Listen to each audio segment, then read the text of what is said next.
The true story of the three little pigs.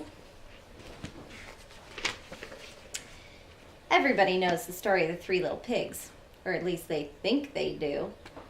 But I'll let you in on a little secret.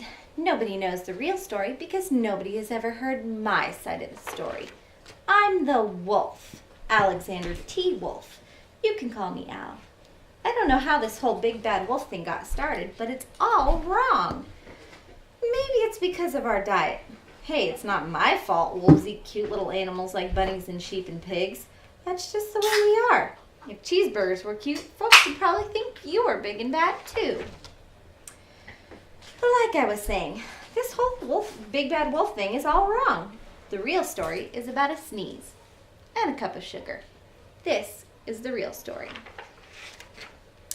Way back in Once Upon a Time, I was making a birthday cake for my dear old granny. I had a terrible sneezing cold. I ran out of sugar. So I walked down the street to ask my neighbor for a cup of sugar. Now, this neighbor was a pig, and he wasn't too bright either. He built his whole house out of straw. Can you believe it? I mean, who in his right mind would build a house of straw? So, of course, the minute I knocked on the door, it fell right in. I didn't want to just walk into someone else's house, so I called, little pig, are you in?" No answer. I was just about to go home without the cup of sugar for my dear old granny's birthday cake. That's when my nose started to itch. I felt a sneeze coming on. Well, I huffed, and I snuffed, and I sneezed a great sneeze. Ha-choo!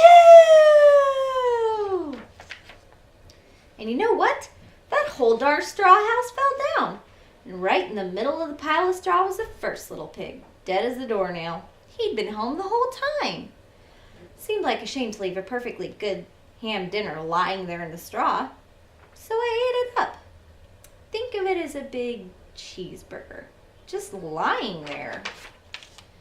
I was feeling a little better, but I still didn't have my cup of sugar. So I went to the next neighbor's house. This neighbor was the first little pig's brother. He was a little smarter, but not much. He'd built his house of sticks. I rang the bell on the stick house. Nobody answered. I called, Mr. Pig, are you in?" He yelled back, "Go away, wolf, you can't come in. I'm shaving the hairs on my chinny chin chin." I just grabbed the doorknob when I felt another sneeze coming on. I huffed, and I snuffed, and I tried to cover my mouth, but I sneezed a great sneeze. Ha-choo! And you're not going to believe it, but this guy's house fell down just like his brother's. When the dust cleared, there was the second little pig, dead as a doornail. Wolf's honor. Now, you know food will spoil if you just leave it out there in the open. So I did the only thing there was to do. I had dinner again. Think of it as a second helping. I was getting awfully full, but my cold was feeling a little better, and I still didn't have that cup of sugar for my dear old granny's birthday cake. So I went to the next house. This guy was the first and second little pig's brother. He must have been the brains of the family. He'd built his house of bricks. I knocked on the brick house. No answer. I called, Mr. Pig, are you in?" And do you know what that rude little porker answered? "Get out of here, wolf, don't bother me again." Talk about impolite. He probably had a whole sack full of sugar, and he wouldn't give me even one little cup for my dear sweet old granny's birthday cake?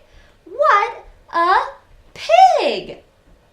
I was just about to go home and make a nice birthday card instead of the cake when I felt my cold coming on. I huffed, and I snuffed, and I sneezed once again. Ha-choo! Then the third little pig yelled, "And your old granny can sit on a pin." Now, I'm usually a pretty calm fellow, but when somebody talks about my granny like that, I go a little crazy. When the cops drove up, of course, I was trying to break this pig's door down. And the whole time I was huffing and puffing and sneezing and making a real scene. The rest, as they say, is history. The news reporters found out about the two pigs I had for dinner. They figured a sick guy going to borrow a cup of sugar didn't sound very exciting. So they jazzed up the story with all that huff and puff and blow your house down, and they made me the big bad wolf. That's it. The real story. I was framed. But maybe you could loan me a cup of sugar? The end. Hope you liked it. Bye.